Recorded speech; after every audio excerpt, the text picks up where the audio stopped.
And welcome to the Evolve with Emily show YouTube channel. The best way to support the show on this YouTube channel is to subscribe to the channel, like the video, leave a comment, and or share it with a friend. I hope that you guys enjoy this episode in whichever way you choose to support the show. I just wanted to say from the bottom of my heart, thank you guys so much. I hope that today's message and episode brings some bit of positive change to your life. Hello, everyone, and welcome back to the Evolve with Emily show. I'm your host, Emily Hayden, and for today's Girl Talk episode, yeah, that's right, we have another Girl Talk episode. It's been a minute, but this is where I get, 1, 2, 3 of my girlfriends on board, and we have some chats about all things life, fitness, motivation, mindset, different experiences that we've had, sometimes heartbreak, different things that we talk about. So in this Girl Talk episode, I have two of my very good friends with me, Jenna Kerri and Carrie Hayes. Jenna Kerri is a first form elite athlete. She is a mimosa sipping, weight slinging, junk hunting, and Jesus loving woman married to Chris Fail. They've been together 15 years and they are proud parents of Bug and Darla, two adorable cats. So Jenna, welcome to the show. Thank you so much, Emily. I'm so happy to be here. I'm stoked to have you on. And if you guys can keep up with Jenna's hairstyles, then you have got your life going on. Like, good job to you. Good luck. But she has a new hairstyle for us every single day. We're just talking about it before the show, and it's just amazing. That's one of the things that makes her is her expression and her fashion and her hairstyles and her, just I don't know. I just love it. It's all her. So next on, we have a repeat guest. You guys have seen her on the show before. Her actually her episode did amazing, so you guys loved her. IFBB Bikini Pro, first form elite athlete, founder of Sun Patrol Swimwear. She is Maltese and American. She has a cute little dog named Sunday. She's one of my dearest friends. She is like an older sister to me. Miss Carrie Hayes, welcome to the show. So happy to be here again, Emily. Thank you so much for having me. Of course. And really, our last episode that we did together, people loved. Like, I got so much feedback. So happy. I'm so excited to hear that. I always get so nervous when I do these things, and I'm always like, is this good? Like, am I adding value? And am I being interesting enough that people want to know about these things? So it's always super encouraging to get good feedback. I think what's nice about the both of you guys and just everybody that I feel is connected to First Form is that you guys are both such genuine individuals that you seek to help from the heart. And then of course value is going to be there. When you have that heart to truly help, that's what really sets you apart. I've noticed that on, both of your platforms as influencers, but then also just on a friendship level, like, as a friend, I feel like I could bring anything to you guys and you guys are right there ready to either go to war for me, or to like speak some loving truth into me. So you guys are just two people that I have valued in my life so much. We've been connected for, 8 years, me and Jenna, I believe, and almost 10 years with me and Carrie, which is just wild to think about. I feel like that's amazing, especially considering like how little we really have seen each other. It's like those friends that you don't have to see each other all the time, but when you do, you just pick up right where you left off. Mm-hmm. Yeah. I literally feel like it's a little family reunion every single time we see each other.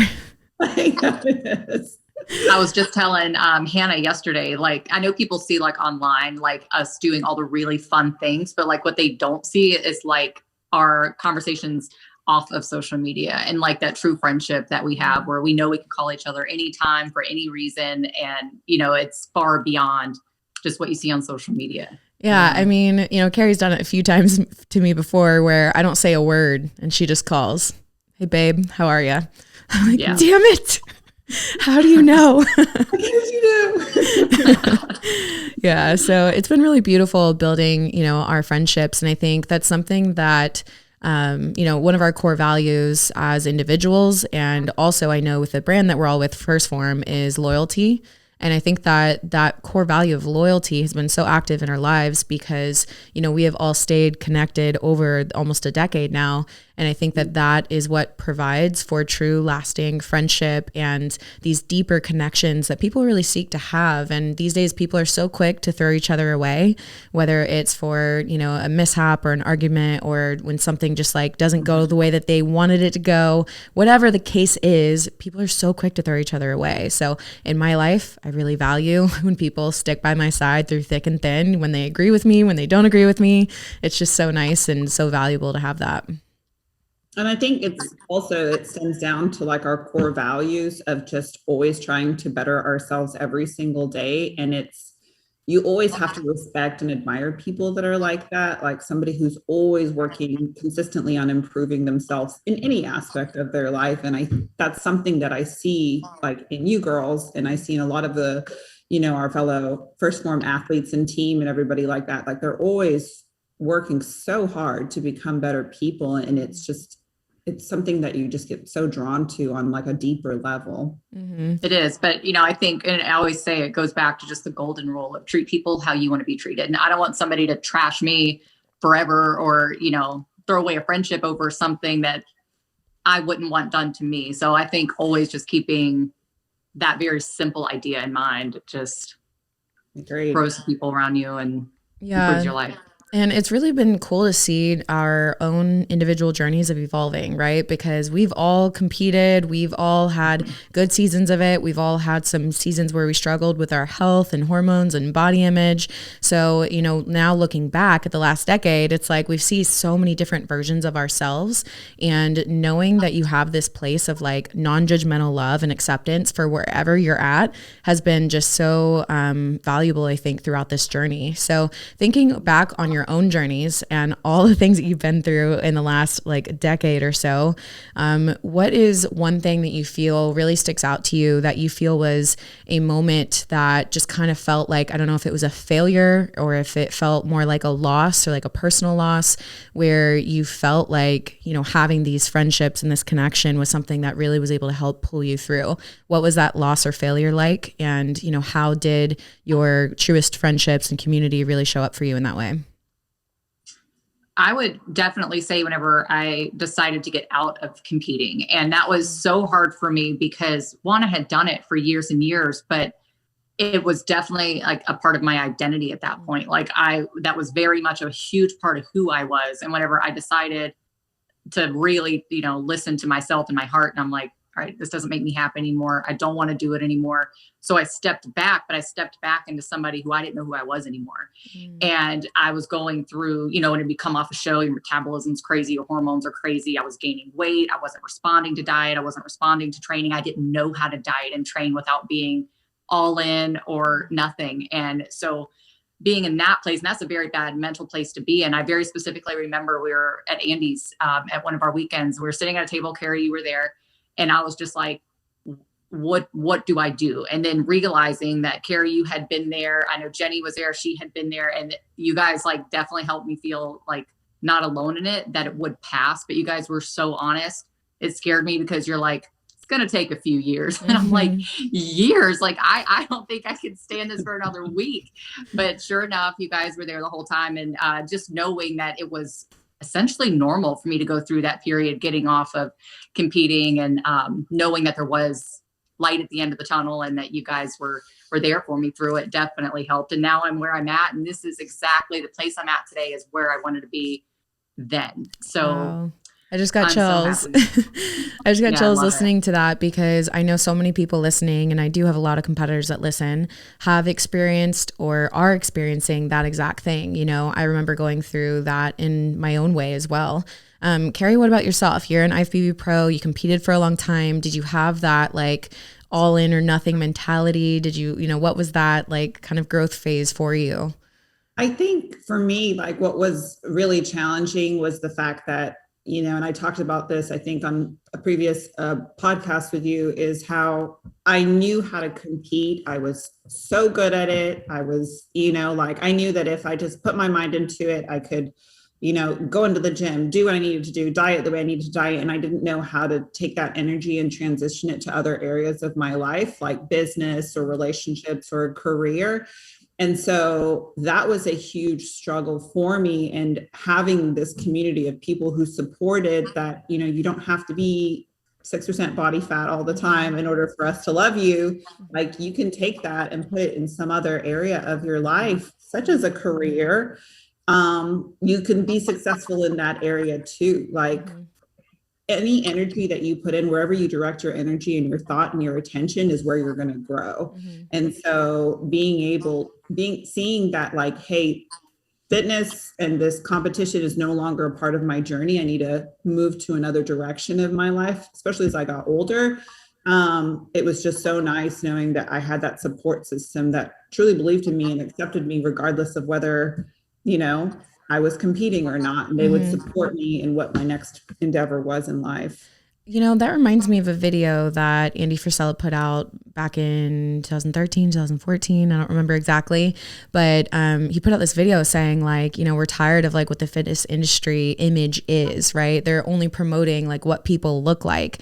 And he's like, I don't care if you have a 6-pack abs or not. I don't care, what you look like. I care about who you are. Do you guys remember that video? And if so, what were your thoughts when you saw that? I remember that video, and I remember like relating to it because we're all very much at the core who we are, people who love people. We love to help people. And I'm not in the business of helping people who are like at just a certain level. Like I'm only going to help this kind of person. Like I want to help all people. So finding a company like First Form whose values are built on that was something so relatable to me, and something that right out the gate, I wanted to be a part of what they were doing, help everybody, no matter what. So for me, it was like almost like you just found a home, like immediately. And I loved it.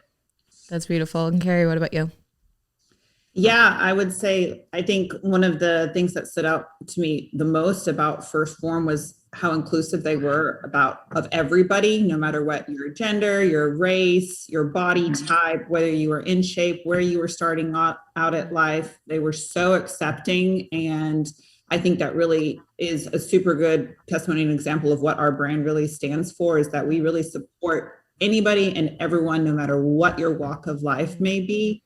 Like we are your family. And I think that's so amazing. I even watched a story from one of the girls who works at First Form, and she was on the plane coming home crying, and the stewardess on their flight knew she had a First Form shirt on, and she knew that she was like, I don't know how she's affiliated with First Form, but she obviously clearly is in some way because she wears that shirt. And so the stewardess wrote her a note and put it on her thing and said, I don't know what you're going through, but whatever it is, we're here for you, family.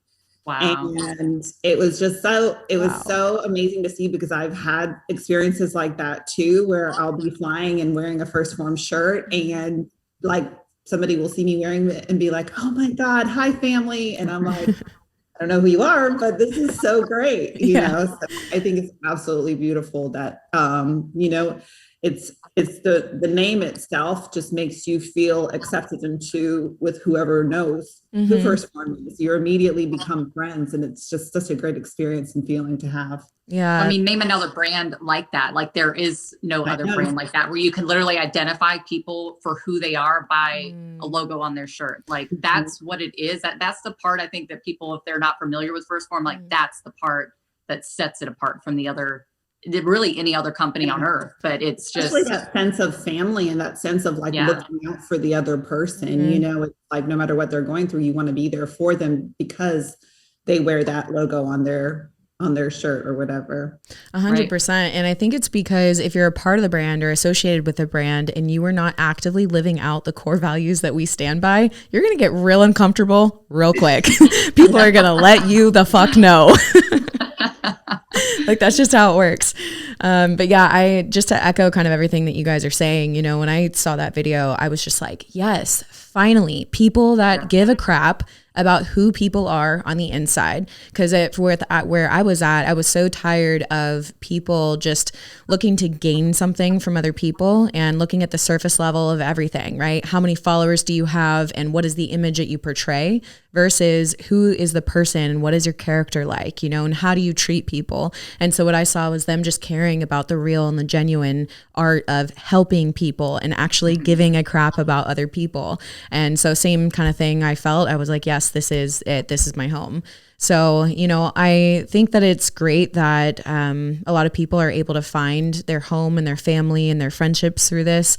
But, within working with First Form, we all have, different clients that we've worked with, different, whether it's, clients or coaches or whatever, that we've had a lot of experience with people who come and try to figure out, okay, how are you guys all living this lifestyle where, we're able to wear these things like we do the work, right? And dues paid. And what does that really mean? So what does it really mean to you guys in more than just the fitness and nutrition aspect, but just in life? What does it really mean to you on the daily basis to show up and do the work? I mean, for me, you know, and I always talk about it on Instagram too, is like improving who you are every day, even in the smallest of ways, but going to bed better than when you woke up, leaving the world a better place than when you woke up in it, regardless of what that means. Now, for some people, that means killing it in the gym, sticking to their diet. And for other people, that means being a better parent, or it means showing up for the people around you, being a better family member, a better sister. And to me, paying your dues is that. It's just improving the areas you want to improve and being a better person. Yeah, absolutely. I completely agree with Jenna. I think it's about self-development and making sure that you're making it a point to improve in some area in your life, whether it's big or small, or even just like reaching out to someone else to help them improve their life, you know? So I think that's what, when we say we do the work, or, you know, I am first form, to me, that says we're embodying what it is to be somebody that's a first form athlete or a part of first form, which means we're always doing our best to improve ourselves and improve the world around us. Yeah. And so a lot of people ask, okay, how do you find balance within this lifestyle?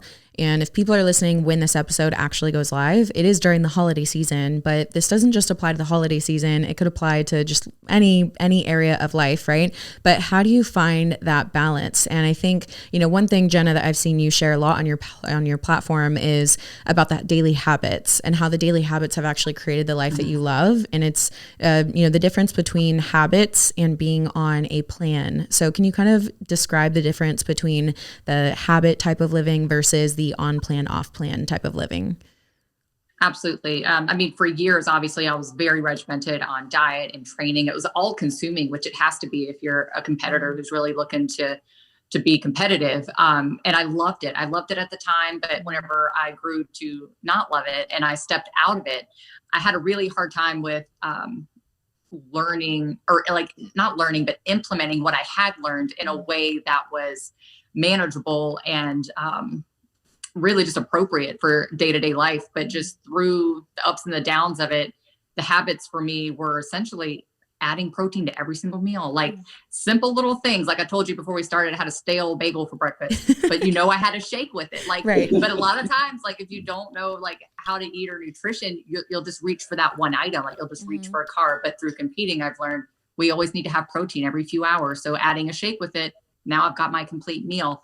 So little things like that. I always reach for protein with everything that I eat. Just being active throughout the day. I used to, if I wasn't in the gym for 2 hours at a time, killing myself with the weights, I felt unaccomplished. Now, if I go to yoga with a girlfriend at 9 a.m. and do 45 minutes, I feel good. Like I'm like, I did something good for myself. I'm improving, and that's good enough. But believe me, that took a long time to get there, but I love it now. Like, so true. It's just about being active, including the protein, being good to your body, understanding the importance of whole foods and vitamins and sunshine on you. Like get out and walk. Like it doesn't have to be clinging weights 24/7 to be improving. Honestly, I did a lot of not good to my body doing that for so long. My joints are killing me. Getting so old over there, Jenna. I know. I'm telling Stop. you, after 27, it took a turn. So Kerri, what are some daily habits that you have in your life that make you your best? So honestly, it's kind of interesting because I do consider myself to be a little bit seasonal. Like when the holidays comes around, I do. I love you. You just called yourself seasonal. I'm a seasonal item. When the limited edition. Around, I do, like to enjoy a glass of wine with my friends, or, like me and my sister are really big bakers and cookers. So like she'll come over, and like she's coming over tonight. And like last night we were texting like, "Ooh, I found this really great cheese. I don't think you've tried it yet. Like, great, bring it." And then I was telling her like, "I'm going to try to bake a crock pot bread." And she was like, "Ooh, haven't tried that one." So like we want to do these things, and we don't want to stop our lives, especially when it comes to spending time with friends and family. Like we grew up in Europe. So for us, a part of our culture was the food and the conversations that surrounded it and what went into it. So like when we were in the kitchen, like her and I will be cooking, talking, sharing ideas, tasting each other's food. Like it's an experience. And I encourage people to let that still be a part of their lifestyle. You know, I'm not saying like blow your diet to the wind, but I think it's those moments where you're actually still creating something with your loved ones, whether it be baking a healthy cookie recipe with your kids or, you know, teaching your kids how to cook healthy. I think these are things that people forget, that as the child grows up, these are going to be things that they'll pass on to their kids. You know, it's kind of like what my mom did to me and my siblings. Now I'm doing it with my siblings and our friends, you know, so like I'll invite my friends over, I'll cook dinner for them. So I like to stay somewhat balanced in my life where I consider food to be still enjoyment. I don't eat the way I used to eat during competition, because that was plain tilapia, broccoli, asparagus, that kind of stuff. Like now I include other foods into my diet, but then I'm mindful of the quantity I eat. I'm mindful of what I'm eating the rest of the day. Like if I know I'm going to have like a little bit more indulgent dinner, I'll make sure that most of my food during the day is protein or vegetables or some, you know, lean meats or something. And that way it makes life still enjoyable and manageable, because you want it to be a lifestyle, not necessarily something that you're doing a sprint on. Yeah, I think I found, and you know, being a competitor, I'm sure you guys can relate. You obsess over food when you can't have it. You want it. I would daydream about it. I'd watch the Food Network doing my cardio. I would just like go crazy thinking about food. But now that I'm not in that place, I don't want it like that anymore. So I can have just a bite of something and it be satisfying to me, as opposed to having to like totally gorge myself with it in the past because I was so restrictive with it. So Kerri, I totally relate to that. And I totally agree with you. I think that food is such an expression of love, and it's something that's so memory building with people. I think you should indulge in that. But I think that the time and the place matters. To me, I always tell people, like in my group, like if you know you're having a work get together, dinner at work, you know, with dessert and all this, and then you also know you're going to a friend's house at night to celebrate, is it the place and is it the time? So I always tell them to ask that question: should you indulge here and there, or pick one of the two? And then if you have weeks on weeks of that happening, kind of choose where you're going to really dive in and where you're going to be a little bit more reserveful. Yeah. Absolutely. I think that's such a good practical tip, because, you know, especially during the holiday season, people have all these dinner parties and plans to go to. And if you're not intentional with how you show up to those things, you might just indulge in everything and then wonder why you're putting on 15 pounds during the holiday season, you know? And I always, you know, encourage people to kind of have a vision of what they want to feel like come, you know, December 31st, come January 1st, right? So when you're going throughout the rest of December, really ask yourself, like, how do I want to feel starting the new year? And if you want to feel good, you want to feel confident about yourself, then you have to stay dedicated to the things that you know that make you your best, like staying active throughout each and every day, you know, making sure you have moderation, not overindulging in everything, maybe indulging a little bit once here, but not every night, and definitely not too often, right? So practicing that moderation and that self-control is so important. What do you guys think has helped you with practicing self-control and moderation in your own life when it comes to diet and also like alcohol and things like that? For me, definitely the mindset shift of not being so restrictive has helped me, like I said, to just be okay having a bite of something, or if I want more, I have more. And just knowing I can do that kind of makes me not necessarily feel like I have to do that. So that helps me a ton. And with alcohol, after I turned about 23, the hangovers keep me from enjoying too much of that. True. I think for me, it's, I never want to have to play catch up again. I never want to have to like put myself on a super restrictive diet or a super restrictive lifestyle in order to get my body back to where I feel comfortable and happy and confident in it. So it's, I always have that in the back of my head, even when I'm going to say a dinner party or something. Like, I'm like, okay, I have to think about the consequences of my actions, right? What am I doing today? What I'm doing today may not affect me today, but it's going to affect me a couple days down the road or a week down the road. So if you're stacking this stuff on top of each other, then a couple weeks down the road, you're going to be feeling like shit and then having to play catch up. So I think just having that in mind where it's like, what would you rather do? Maintain the lifestyle that you have or play catch up on the one that you wish you had? And it kind of helps keep me in check. Boom, mic drop. That's so good. It's true though. And I think it's important to recognize how just like when you get in shape, you don't get in shape from one meal or one really great workout, right? It actually happens from these small things compounded over a long period of time. All of these small moments of one healthy meal and the next healthy meal, all compounded, right? And so same thing when you are starting to get out of shape, it doesn't happen from one meal. So it's okay if you indulge, but if that's your habit, if that's what you're consistently doing, then yeah, absolutely, that's the road that you're headed on. So I think it's important to be self-aware and always ask yourself, what are my current patterns and habits? And are they indicative of the healthy lifestyle that I wish to have? Or are they leading me down a path of not being that happiest, most confident version of myself? And I think a lot of this comes back to self-love, like loving yourself enough to have moderation, loving yourself enough to say no in difficult moments to the, drinks that that you don't need to be having right now, or to all the extra food at the third Christmas party that you're at, right? Like loving yourself enough to say, you know what, I'm going to hold back on the thing that I want in this moment because I really desire something so much better for myself in the future. Absolutely.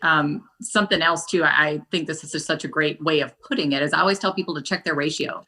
So if you're eating 5 meals a day, 7 days a week, that's 35 meals. You go to your family Thanksgiving, that's one meal, 1 to 35. What do you think what are your expectations here? It can't undo it. But if you get to the point where every day you're kind of taking things you shouldn't have, what's your ratio looking like? And based on that, are you actually expecting to reach your goals? Or does it look like, obviously what's happening is happening, we're probably going to gain the 15 pounds at the end of the season? I love that. I think it's such a good way to look at it. I've actually never thought about like counting my meals and then asking how many out of those, that's so good. Well, okay. So we're talking a lot about the things to do, but what are some things on a daily basis that you strive not to do? And this could be like, mindset, personal, with social media, it could be anything. It doesn't have to be fitness and nutrition, but what are some things that you actively choose not to do? Gotta think about that. Yeah. So my habits kind of keep me from doing those things, almost to the point where you don't even think about it anymore. It's just the way that you live. You kind of avoid those things. Yeah. Without even realizing it. That's so true. When you get so into your lifestyle that you love. And, the reason I asked you guys to come here is because you guys both live such a healthy, balanced lifestyle and it's consistent, right? And I think that's such a beautiful thing. So if anyone listening doesn't follow Jenna and Kerri on social media, make sure that you guys are following them, just even on their Instagrams, like wherever, because you will get to see what it looks like to live a healthy, balanced lifestyle. And it's really, I know for myself, encouraging because, you guys are doing it every day on a daily basis. It's like we talked about earlier. It's not a prep. It's not a plan. It's not a program. It's how you live your life, and, Kerri, I remember there was this one time when I was post-show, and it's those post-show feels where, you're feeling all the feels and your hormone and your leptin levels and hormones are out of control. And I remember like eating something with you. I don't even remember what it was. And the way that you were going at it was so different than the way that I was going at it. I was like hungry and you were just like, had a few bites and you're like, I'm done. And I was like, how is this girl done already? It's funny. Even my roommates growing up used to tell me this, like, I don't know what it is about me, but like, especially when it comes to dessert, like I can keep cake, cookie, ice cream, all that kind of stuff in my house. And I've always just had it in moderation. I can have a couple bites and put it away. Like I would have like a couple pints of ice cream in the fridge and I would take 2 bites and I'd put it back in. And then I'd see my roommate and she'd be there eating the whole thing. Like, you took 2 bites. I don't know what it is. I don't know if it's just something about, I think it's also the way I feel. Like I'm not very, like, how that sugar rush just makes you feel like sick. And so I always remember that. I was going to say great. Yeah, I was just saying, I can't relate to that, Kerri. We weren't going to say sick. Yeah, too much of this is going to make me feel like absolute shit. So I'm like, moderation is key for me. And it always has been, I think, that way. And I really got to give my parents like a shout out, because even growing up as kids, like we never were exposed to junk food or sugar or sweets. If we wanted some kind of something sweet, we would make it at home. And usually it was like a chapati with some honey on top or something really healthy, healthy, all things considered. And I think the problem with like, especially American society these days is like everything is just so quick and fast and, so easy to just, I mean, I see some of these desserts on Instagram because trust me, I follow a lot of dessert pages and I'm like, you just put a Butterfinger, Oreo, Reese's Pieces, fucking brownie, and a cookie. Fucking brownie. You're eating it all? Like, what? I'm like, honestly, it's insane. It's crazy to me. I'm like, as pretty as that looks, that just feels like death. You know, and so one of the reasons why I brought that up was because simply me witnessing you just living your life had a really good impact on me. And that's why I think if people, follow you guys on Instagram and really keep up with everything, it'll have that impact. And I know it's having that impact on a daily basis. But kind of what you were mentioning with that, when I was a competitor, I very early in my competing years, I haven't done this in years now. I've done 20 shows now. So at a certain point, I think you start to like mature out of these like, newbie type of mistakes that I feel like we all make, like hyper focusing on food and hyper focusing on the food that we can't have, to where now, like I don't follow any foodie accounts. I never look at the crazy delicious, desserts. And even when we go out, and someone wants to get one, I'm like, I'll have a bite, right? Because, now I've found for myself, I never feel good eating all of that, like ever. Maybe I'll have a bite just to taste it, but then I'm good. It's, one of those things where I feel like, moderation is definitely to me now something that like I really value in my life, so that even if I go do another prep or diet again, I will always keep in mind it's simply just not worth it.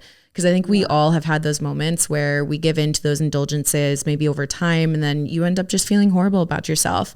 And I feel like we only get one life to live. And what kind of existence do you want to live? Not feeling happy and confident and feeling like you like what you see in the mirror, like how you feel in clothes. I feel like every person really deserves that.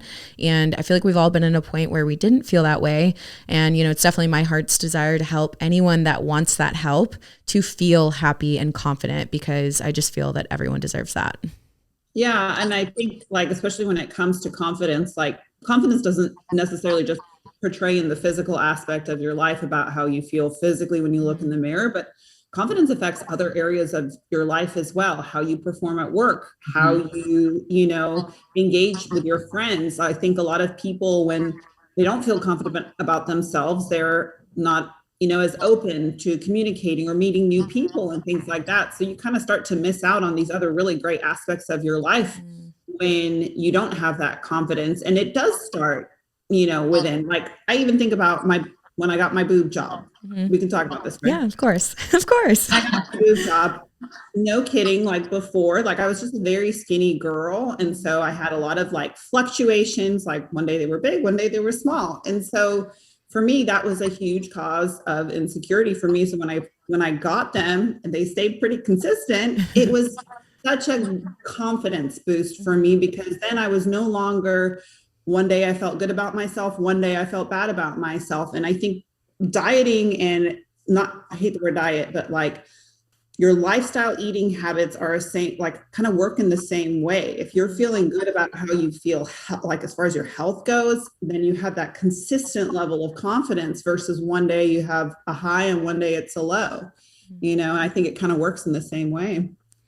For me, competing, well, not just competing, but like the off season and the on season, it's still 100% every day, all day. So for me, when I would go to bed and I won the day, and at that time that was diet and training, I was so confident because I had stuck to my plan. Like I won, I did what I set out to do. So whenever I gave that up, I struggled with confidence terribly. And it had nothing to do physically. It was all mentally, because I would go to bed and I'm like, did I win today? I don't know if I did. And then I would think about it and I'm like, no, this is what I'm trying to do. I'm trying to break that habit.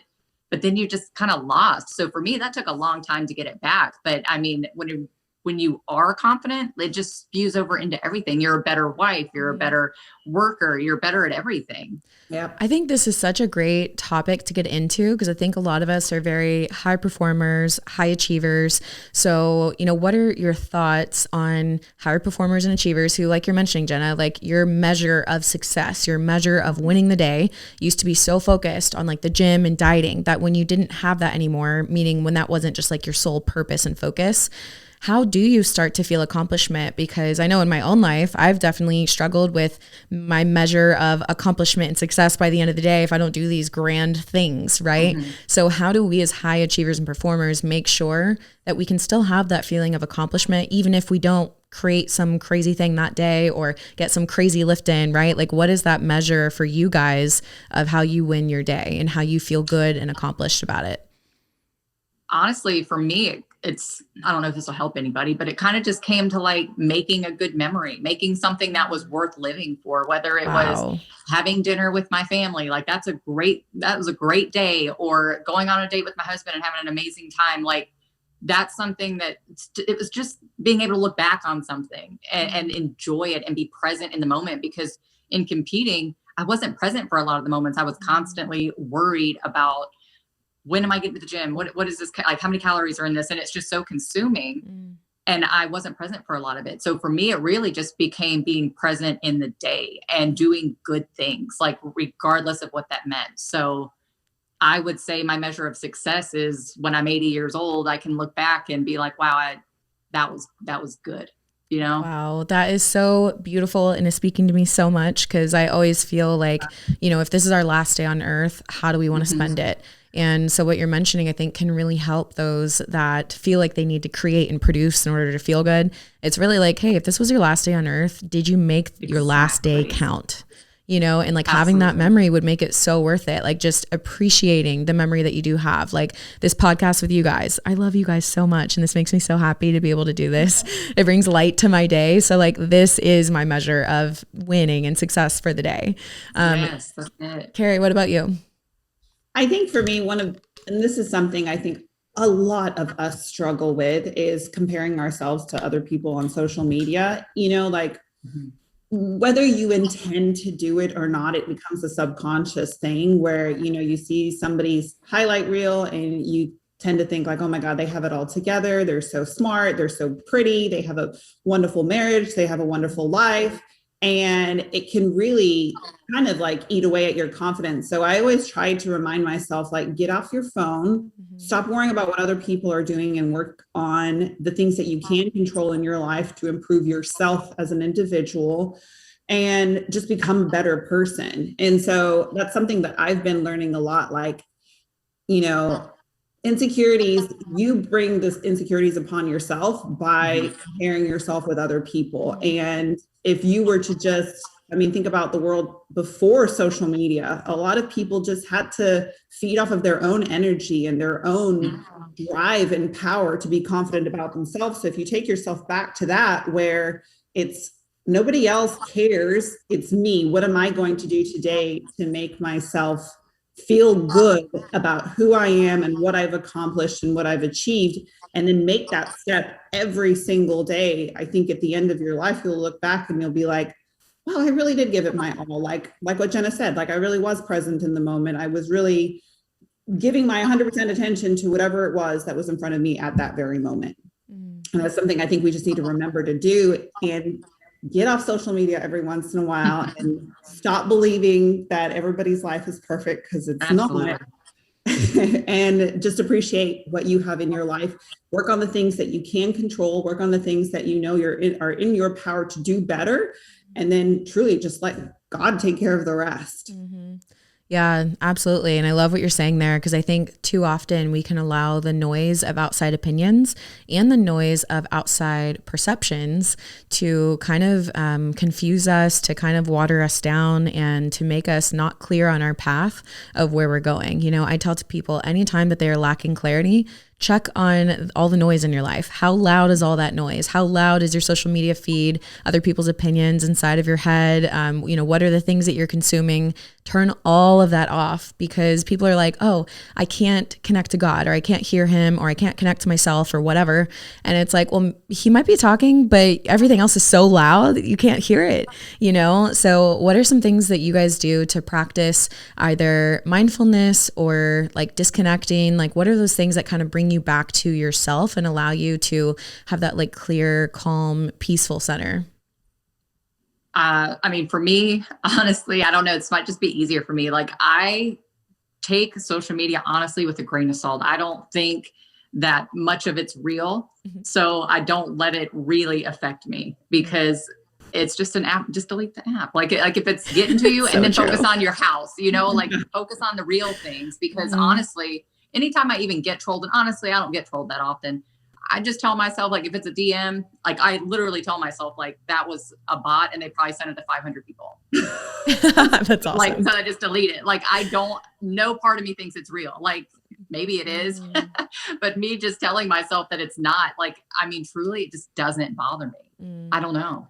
Yeah. So you have your Bible studies that you do. Are those like kind of like, I'm curious too, like, what do you do to practice mindfulness, or just kind of like reconnect with your inner spirit and energy? So I love my women's Bible group. We meet every other Thursday, and it's just such a good group of women. Like, you couldn't put a better group of women together than that Bible study group. And what I love is, we catch up for about an hour and just say all the things that we're feeling, and we're never alone. It's so much love and just acceptance and loving you hard. They'll tell you, like, hey, I think you're wrong. You need to do this. You need to do that. So it's not just like pacifying each other with your feelings are valid. It's always solution-based, faith-based. But I love that our studies always have homework, and sometimes it's quite a bit of homework. So we have to dive in at least every other day to kind of get it done before the next study. So for me, being able to have that quiet time of just diving in and focusing on it keeps me mindful. It keeps me present. It keeps me reminded of really what matters, and just trying to be a light for people, because at the end of the day, we're not always going to be here. And I've seen, this is going to sound so dark, but you guys know me. Bring it on. Like, people say, like, what keeps you motivated? And like, honestly, that I'm going to be dead one day. And honestly, what does this really matter? Whenever in my heart and in my mind, I think, okay, if I'm blessed enough to live to be 80, what is 80 in the grand scheme of eternity? Like, that's still the blink of an eye, let alone I could be gone tomorrow. So for me, it's just keeping my focus where eternity is and what matters. And then I just live that. I'm not perfect, not y'all know, not by any stretch, but I try, and my heart's always in the right place. Yeah, I think that's very true about you. You always have, both of you guys have your hearts are in such a good place, no matter what. You can feel that energy about you. I think it's beautiful. I do too, and I love that you share that. And it's funny because I've always said the same thing. I've never heard you say that, or like, but I'm so motivated by death. I think death is like the biggest motivator for me, because it's coming for all of us at a certain point. And I think it really helps me to just stay really grounded. So like, let's say that I'm going through a really difficult time, going through a loss or a heartbreak or a failure or whatever it is, and it feels so heavy and hard. I try to just remind myself, what if tomorrow is my last day, right? What if today is my last day? And I just kind of like regroup, and I'm like, okay, how do I want to live my last day? Do I want to spend it crying on the couch for 6 hours? The answer is no. Maybe like 1 hour, and then maybe I'll get up, just like that 1 hour cry, let it out. And then I'll get up, and I want to go to the gym, and you know what? I want to go for a walk, and I want to cuddle my puppies, and I want to talk to a friend, and I want to do these things that are good for me, because what if it is my last? I also go to a girls group. It's actually online on Zoom. And we have been meeting together since like, I think 2017, but we were all in LA, and now like, we always do Zoom. And so oftentimes we're not together, but it's really cool because we've kept it up, and it's kind of the same thing. So, I think I can definitely echo a lot of what you're saying, in the sense that, when you have that group of people that are lovingly able to like share truth with you and speak into your life, and also you all have this common goal of seeking a, higher calling and a spiritual mindset and purpose throughout life, it helps you to really realize that like a lot of the stuff that you see on social media does not matter. Like, it really doesn't matter. Right. And I think, and honestly, it doesn't exist, a lot of it. Yeah. It's such a good point. Like, the things that you were looking at most of the time aren't even real. So I think, it's just important to kind of remember that and keep yourself mindful of the fact that social media is an app, and it used to not exist. And there's an actual beautiful life right in front of you if you will choose to live it, and just look up for a second. Yeah. I think for me, I don't have a girls group, which now I'm like, well, maybe I should get one. I could host. I have a great house for it. Right. Maybe I should get one. Go to Target. Yeah. You can find them at Target or Chick-fil-A. Right. Exactly. But for me, I honestly I connect with God through nature more than anything. Like if I'm ever just feeling in a funk or just not myself, I love just going on walks, going to the park, something where I feel like God is close, and it without fail, that listen to some good music that just like touches your soul.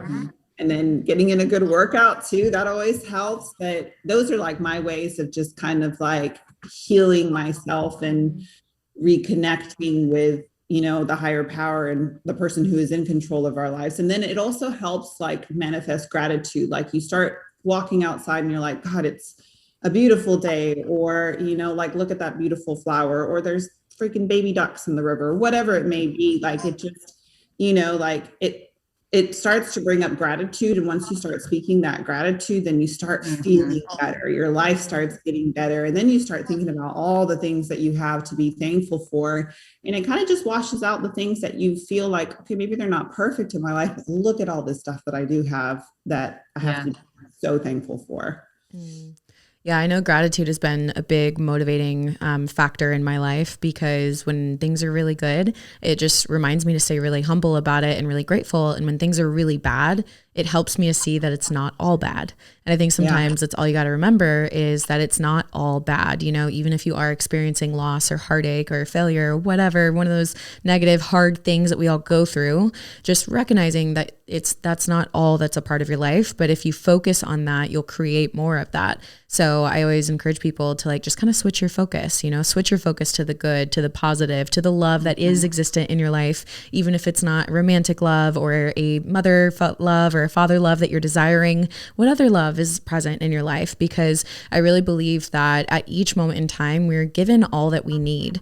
But it's up to you to like really look up and see what's right in front of you. So what are some ways that you guys have found, when you are going through a really troubling time, that you're able to kind of just not stay stuck and not fall into a victim mentality? What helps you to kind of process hard moments and hard things in life? I would say that, one, being of faith, you always believe that there's a reason for everything, whether we learn it on this earth or not. I do believe that. And I believe that obviously those are the times when you're challenged, is when you grow. And I always say, let go and let God, and it's hard. I've been in moments where I'm just like, I don't know what to do, but we're not supposed to. So I always remind myself, sometimes it's just not up to me. I don't know. I just don't really struggle with that hard. I don't know, you guys. I think that perspective is really helpful. Just reminding yourself, I'm not supposed to have it figured out. Because I think a lot of us struggle with just like, okay, what am I supposed to do? What's the right thing to do? What's the right decision? Trying to figure it out. And it's like, some things are just not meant to be figured out. They're meant to be experienced. And when you know the right step, you'll take that step, right? Like I think everyone just think for a minute, you've been thinking about like this big decision to make, right? And it's like the second that you know without a shadow of a doubt what that decision is, you do it, right? So don't stress when you're at baby step number 1, when your knowing really comes at like step 10, right? Just like naturally allow that step to come. Yeah. I'm really like in tune with my gut. So, and if I'm not feeling like, I might feel overwhelmed, but if I don't have that on my spirit to move, then I just sit on it, because if it's not there, I don't force it. That's so good. I don't know. I think I always try to step back and look at the bigger picture. And I always kind of have this little story in my head that my brother told me when I was like younger. And he said, just imagine everybody is on a roller coaster ride and you're going up. And he said, roller coasters are pretty long. So sometimes you might be at the bottom of the roller coaster and other people will be up front on the top. And then it goes up and down and up and down. He's like, think of life like being like that. He's like, no matter at what point, no matter where you are, if you end up at some point in your life where you're on the bottom, just know you're going to go back up. Stop forcing it to happen. Just let life carry you to that next high peak. And then there'll be chances that you're probably going to get down again about something at some point in life. And then just know that you'll get back up from it. And you always have. And I think a lot of us have been through a lot of really tough things in our life. Like Jen, I know you lost your home and your dog and your cat. Is it a dog and a cat? Mm-hmm. Yeah, it was a dog and a cat. And, like, I'm sure that was a very low and difficult point in your life. And then you were able to come back from it. And now you've built a new home with your cats now. And it's just like life has its ups and downs. And I think once we learn to like accept that and be like, okay, I'm having a bad day, but you know what? Tomorrow might be better. And then just kind of go with it. And like what you said, Jenna, like when you feel it, you're going to go. Well, when we had that house fire, it was literally the same night. I mean, we're talking, I was in pure shock. And that night, somebody, and I always tell the story, but it was just so true. Somebody said in the comment section, God never lets you lose the best you ever had. Wow. And I felt my spirit move when I read that. And as much as I was in shock, I was mourning, it was painful. I had this excitement in the pit of my stomach because I knew, I told Chris, I said, we're going to get so blessed in some way, somehow. And then now here we are, like we're here because of that. But I knew, like in that moment, I can't explain it. It was just like this coat of just comfort. Like, okay, this is going to be bad. We got to get through it, but God has a big blessing for us in the future. And I knew it. Oh, I love that. I know. Love it. You're shaking me up, Jenna. Damn, girl. Really apply that to like any part of your life, whether it be a relationship that you just, got out of and you're experiencing heartbreak. Like, it's like what you said, God will, what was the thing again? You have to say God never lets you lose the best you ever had. And that is just so true. And it applies to everything. Like you said, Kerri, relationship, everything. And I love it. It just, if that doesn't make you feel good. Yeah, it really does. I love that. Yeah. And I want to add too, Kerri. Oh, sorry. Go ahead. Go ahead. I was going to say, because I was just thinking about the roller coaster analogy, which is so great. But I was thinking, how many emotions are on a roller coaster? You look over and this guy's excited, and you look over and this one's screaming. One's crying. As humans, yes, we kind of look to the people around us who are going through similar things, and we wonder, am I wrong? Like, I'm really upset about this. This person's kind of handling it better. Am I wrong? And I just think we always have to remember, like, we're on our own journey. Like, there is no right or wrong, and our experiences prior to new things happening shape how we react to things. So you're never wrong for your reactions or emotions. And so everybody comment below if you want Jenna to start a podcast. Jesus, you have way too much in you that you need to share. Seriously. Thank you. You're like speaking to my heart right now in so many different ways. I just think it's so, in the roller coaster example, I absolutely love that.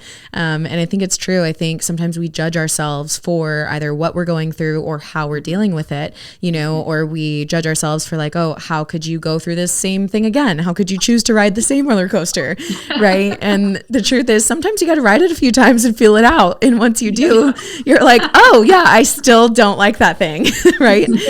So I think it's good just to realize we're all on this journey of life. We are all doing the best that we can. And just remind yourself that when you know better, that's the only time that you have the responsibility to do better. Right? Amen. When you know better, you will do better. So as long as you have that promise to yourself and you keep your word to yourself, I think you have to know that you can't judge yourself for whatever it is you're going through, whatever it is that you're feeling, and just know that it's, especially in those moments, just so valuable and important to have people that will love you no matter where you're at. And that's where I think community comes into play. That's where I think friendship and family can come into play, which can be blood family, but it can also be family that you've cultivated over the last decade or so. Right. So I just want to encourage people kind of as we come to a close here to seek out community in your life. And it can be online community. I have great online communities, but there's something so valuable about that in-person community as well. Mm-hmm. So I know for myself, a goal of mine being in Houston, I lived in LA the last 7 years, but now being here, like it really is a goal of mine to create better in-person community here because I have so many incredible friendships online, but having that in-person community here is so important. So what is y'all's last piece of advice for people that are seeking those deeper connections and friendships and people to kind of just do the life journey, with them? What is your advice for finding that? So I actually made a post about this yesterday. I think the first thing you should do is find people who align with your values and with what you have as your purpose and meaning in life, whether it's be to like make an impact or inspire, Like there are people out there who feel the same way you do. And if you actually have real conversations with people, you'll start to find those people and figure out who is also on that deeper search of life, of meaning in life. And that's how you can kind of form those relationships. I would say, at least for me, like I'm kind of like, especially around y'all, like I just talk, but honestly, I'm a bit of an introvert, honestly. So I would say being able to force yourself to step out of what's comfortable for you, because it's not going to come to you. Like you have to be willing to be uncomfortable. You have to be willing to be outgoing, maybe in some areas where you're not, until you find that, and then you'll be much more comfortable. But just taking that initial step, for me, it was with my like women's group. I knew those ladies, so it was a bit easier. But if I was just stepping out looking for it, I would be uncomfortable, if I'm being honest. So I would have to get uncomfortable. Yeah, I can definitely echo that. The times that I've stepped out and done it, it feels uncomfortable at first. It feels awkward. You wonder if people are judging you. You wonder what they think, right? But if you'll, walk through that discomfort, then eventually you'll find your people. But you have to be willing to kind of take that step out, which I think is definitely so important. And kind of to echo what you said, Kerri, it's so important to have people that have those similar core values as you, because there are life situations and things that will happen where those core values will be on display. And if you guys are at opposite ends of the spectrum when it comes to your core values and what you believe in, it's going to make those connections and friendships much more difficult than if you were paired with people that share similar core values. So thank you guys so much for being on the podcast today. I've loved having you guys on. Thank you so much for having us. This was so fun. I know. It's actually, I have to pick some like ridiculous topics to talk about. No. This is what we need to do. We need to have a girls' weekend in Houston where we've talked about this. You host some girls, I host some girls. We do it in person in my studio. I have room for all of us. And we could do like a little, wine and questions or something. I love it. Down. Yeah. Get into some fun and funny topics. I feel like that'd be a lot of fun. That would be fun. Yeah. Awesome. We have the best time together. Thank you guys again. For everybody listening, thank you so much for joining us for this episode of Evolve with Emily. If you enjoyed the episode, please do us a favor. Tag both myself, Kerri, and Jenna all on Instagram. Tag us on your stories. Let us know what your favorite part of the episode was. Text it to a friend. Rate and review the show if you haven't done that already. I'd really appreciate that. And without further ado, I'll see you guys in the next episode. Bye.